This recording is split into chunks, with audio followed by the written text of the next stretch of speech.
सवाल ये नहीं कि बस्ती में आग लगाई किसने, सवाल ये है कि इस पागल के हाथ में माचिस किसने थमाई।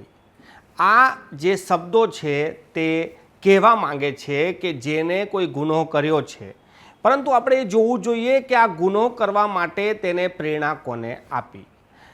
वडोदरा महानगरपालिकाना बे municipal commissioner doctor Vinod Rao અને એચ.એસ. પટેલ જેઓ અહીંયા ફરજ નિભાવી ચૂક્યા છે તેઓનું નામ હરણી બોટ કાંડમાં આવ્યું છે। તેમના સમયમાં આ કોન્ટ્રાક્ટ આપવામાં આવ્યો હતો અને કોન્ટ્રાક્ટ આપવા સમયે જે ગેરરીતિ થઈ છે ગુજરાત હાઈકોર્ટે આ મામલે આ બંને મ્યુનિસિપલ કમિશનરની સામે ખાતાકીય તપાસના આદેશ આપ્યા છે। ડૉક્ટર વિનોદ રાવ અને એચ.એસ. પટેલના હવે ખાતાકીય તપાસ થશે, પરંતુ સવાલ એ થાય છે કે વડોદરા મહાનગરપાલિકામાં મ્યુનિસિપલ કમિશનર કોઈ સૂચન લાવે તો જે તે સમયે ચૂંટાયેલી પાંખ સ્થાયીના સભ્યો, સ્થાયીના અધ્યક્ષ અને સંપૂર્ણ સભા શું કરી રહી હતી।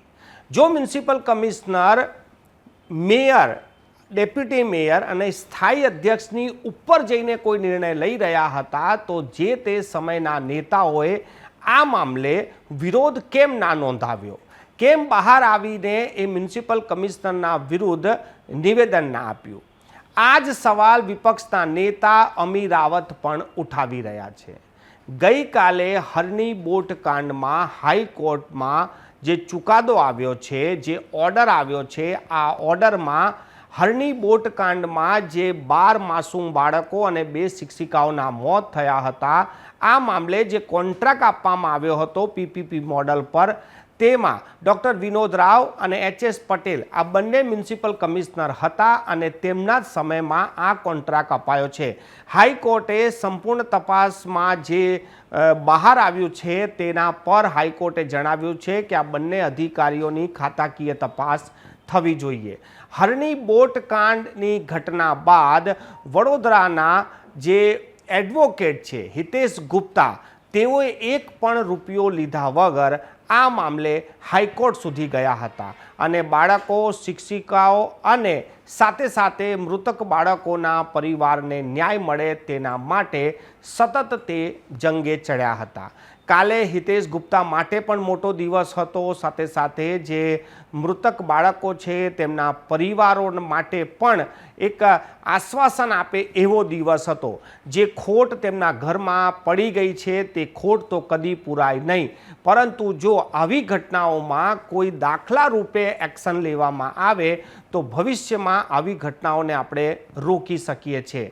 વડોદરા મહાનગરપાલિકામાં 2 પાંખ કામ કરતી હોય છે, એક વહીવટી પાંખ હોય છે એટલે કે એક અધિકારીઓ અને એક પદાધિકારીઓ। પદાધિકારીઓ જે આપણે ચૂંટીને મોકલીએ છીએ અને અધિકારી જેઓ ભણ્યા પછી ત્યાં નોકરી પર આવે છે। આ બંનેના સંયુક્ત રીતે જ કામ કરવામાં આવે તો વડોદરાનો વિકાસ થાય, પરંતુ અહીંયા તો એકબીજાની टांटिया खेंची अने एकबीजाने नीचा पाड़ी पोताने फायदो थाय के पछी पोताना आकाओने फायदो थाय तेना भागरूपे काम करवामां आवे छे अने तेनुं ज भोग आ 12 मासूम बाळको बन्या छे।